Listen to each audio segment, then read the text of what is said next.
बिस्मिल्लाहिर्रहमानिर्रहीम। अस्सलाम वालेकुम। I am Mohammad Sameer Asif from Superior College Nankana साहब।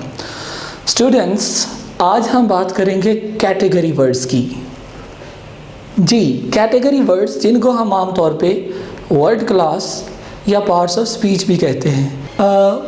Parts of speech in fact they are such words which help us to understand the role of words in a sentence।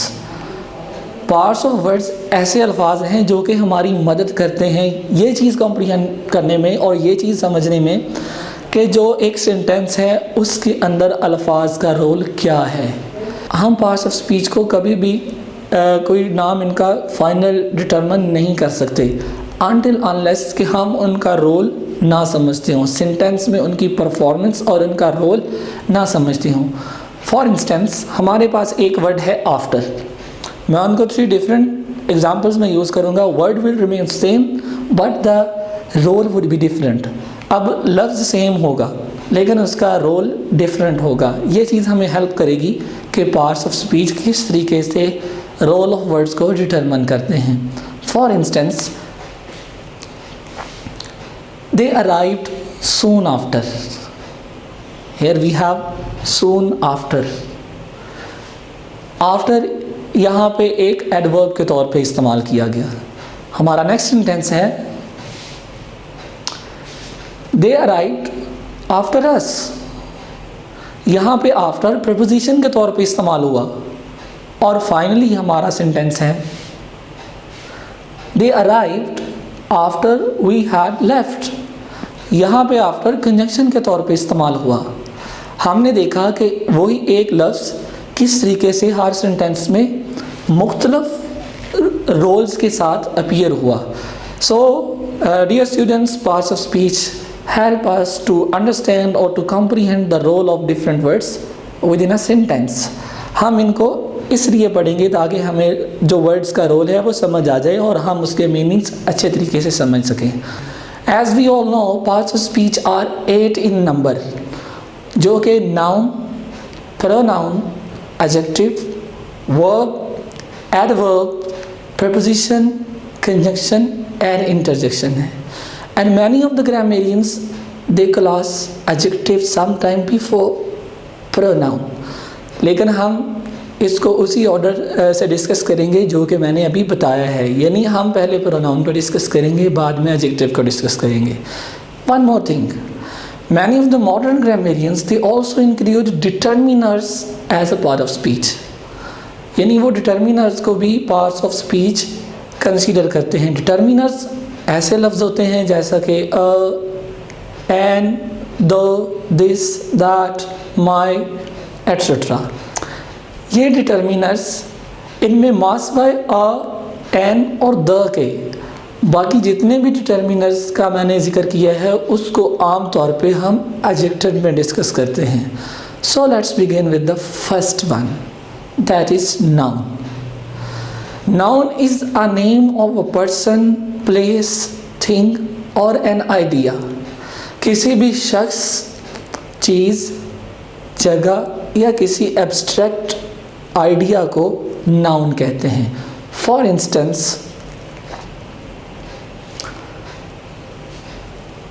Ali is a good player. Here Ali is a noun. किसी भी शख्स के नाम को भी हम noun कहते हैं। इसी तरह से इस सेंटेंस में अली नाउन है।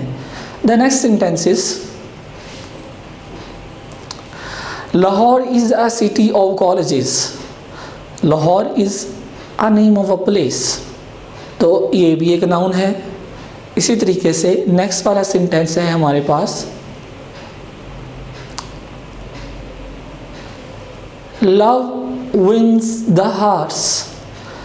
अब लव एक एब्स्ट्रैक्ट किसी चीज़ का, किसी आइडिया का नाम है। ये भी हमारे पास एक नाउन है। इस तरह से हमें पता चला कि किसी भी शख्स, जगह, चीज़ या तसव्वुर का नाम नाउन कहलाता है। The next one is pronoun.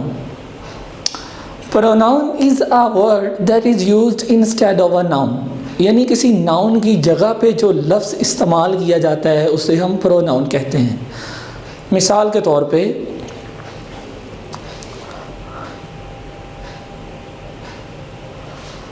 Haris is doing his work, he is a good student. अब मैंने ही को हारिस की जगह पे यूज़ किया। हारिस एक नाउन था, किसी शख्स का नाम था, और ही उसकी जगह पे रिप्लेस किया। As exactly I have said in my definition, pronoun is a word that is used instead of a noun, यानी एक नाउन की जगह पे इस्तेमाल होने वाला वर्ड प्रोनाउन कहलाता है। जैसा कि मैंने नाउन की एग्जांपल में डिस्कस किया, Lahore is a city of colleges, it has so many colleges in it. अब यहाँ पे मैंने जो इट यूज़ किया है वो रिप्लेस किया लाहौर की जगह पे। लाहौर एक नाउन है, तो किसी नाउन की जगह पे जो वर्ड इस्तेमाल किया जाता है उससे हम प्रोनाउन कहते हैं। आपने ऐसे राइटिंग में भी ये प्रैक्टिस की होगी। नॉर्मली जब हम किसी भी फेवरेट पर्सनालिटी पे या टीचर्स पे ऐसे लिखते हैं तो हमारे जो बड़े कॉमन सेंटेंस हैं उनमें हम प्रोनाउन को यूज़ करते हैं। Like I have many teachers but mister Ali is my best teacher, he is PhD in English. अब यहाँ पे जो ही वर्ड यूज़ किया है वो मैंने मिस्टर अली की जगह पे यूज़ किया है। मिस्टर अली एक नाउन है और उस नाउन को रिप्लेस किया हमने ही से। ही से मुराद भी वही शख्सियत हैं। इस तरह से हमारी डेफिनेशन के बिल्कुल एन मुताबिक ऐसा वर्ड जो किसी भी नाउन को रिप्लेस करता है उसे हम प्रोनाउन कहते हैं। So let's move on with adjective. Adjective is a word that adds something into the meaning of a noun or sometime a pronoun. Adjective ऐसे वर्ड को कहते हैं जो किसी भी नाउन के मानी में इजाफा करता है। For instance, I saw many flowers in the garden. The garden was enriched with lovely flowers. अब lovely flowers, lovely floors noun है, लवली उनकी खसूसियत है, वो उनके मीनिंग्स में इजाफा कर रहा है। और हमने डेफिनेशन में पढ़ा the word that adds something into the meaning of a noun that is called adjective. तो यहाँ पे लवली एडजेक्टिव है। इसी तरह से Mohammad Aamir is a good bowler. Mohammad Aamir is a good bowler. Mohammad Aamir is a good bowler. Bowler is a noun और good उसके meaning में इजाफा कर रहा है। और हमने पढ़ा है ऐसा वर्ड जो किसी भी नाउन के मीनिंग्स में इजाफा करे उसे हम एडजेक्टिव कहते हैं। एडजेक्टिव के बाद बात करते हैं वर्ब की। Verb as we all know it is a word that shows some sort of action और अ स्टेट। ऐसा लफ्ज़ जो किसी एक्शन को या किसी स्टेट को, किसी हालत को ज़ाहिर करे उसे हम वर्ब कहते हैं। वंस अगेन इसकी मिसाल हम कुछ यूँ डिस्कस करते हैं। They are playing cricket.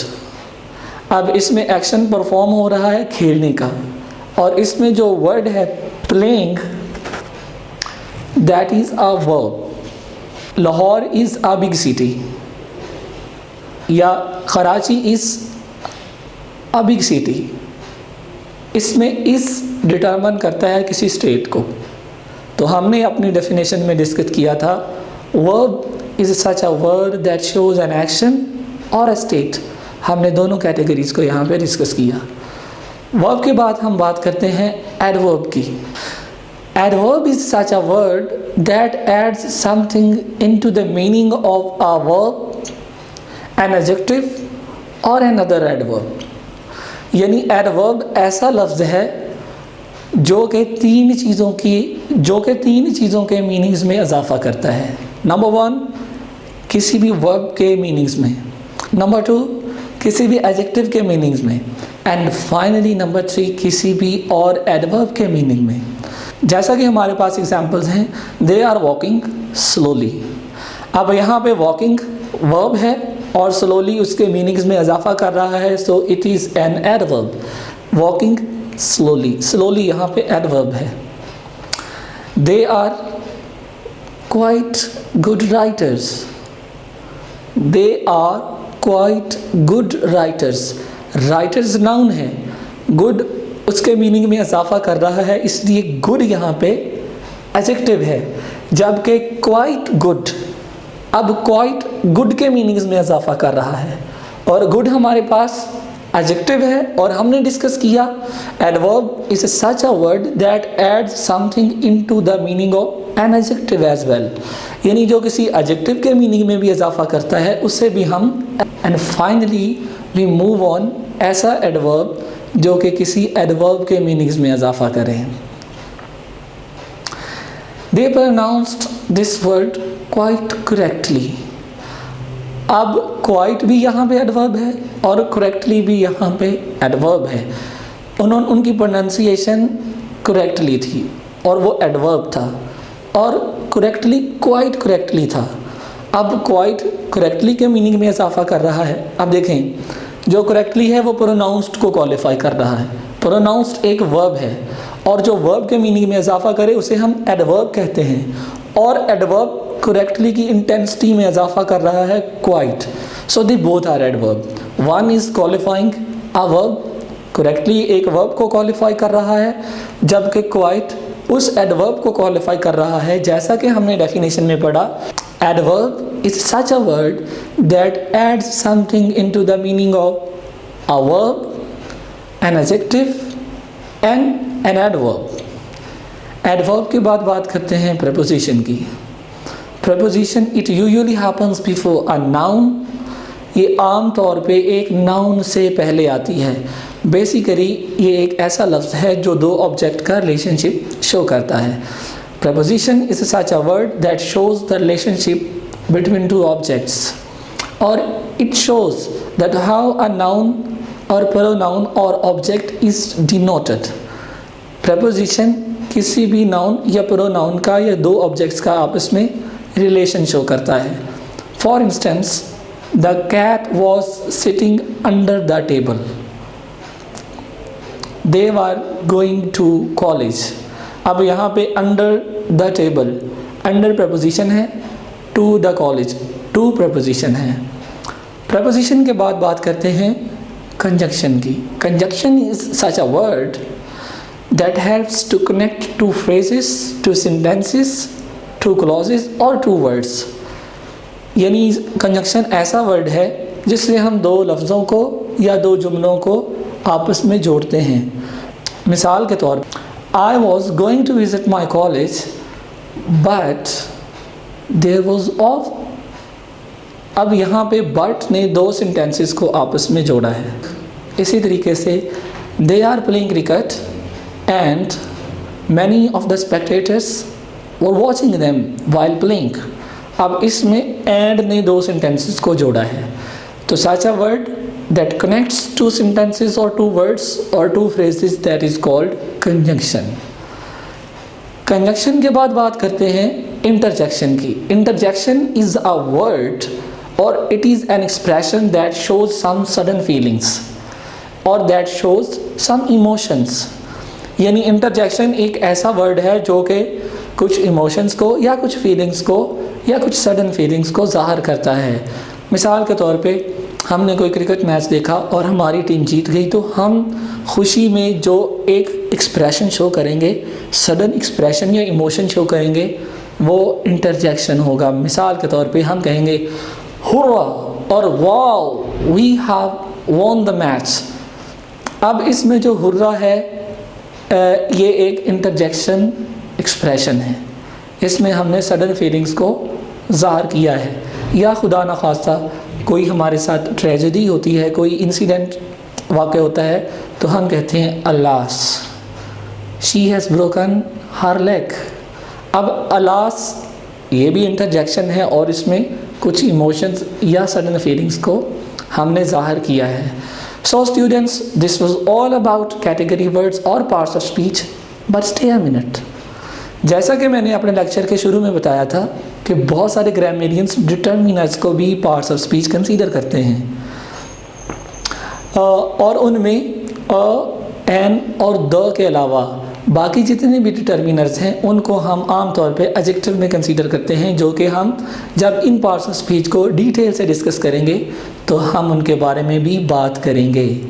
I hope कि आपको आज का लेक्चर बहुत पसंद आया होगा। मेरी नेक्स्ट वीडियोस देखने के लिए हमारे चैनल को सब्सक्राइब करें और नीचे दिए गए बेल आइकॉन को पुश कर दें ताकि आपको आइंदा भी मेरी तमाम वीडियोस मिल सकें और ये लर्निंग और टीचिंग का जो प्रोसेस है ये जारी रहे। Stay blessed. अल्लाह हाफिज़। अस्सलाम वालेकुम।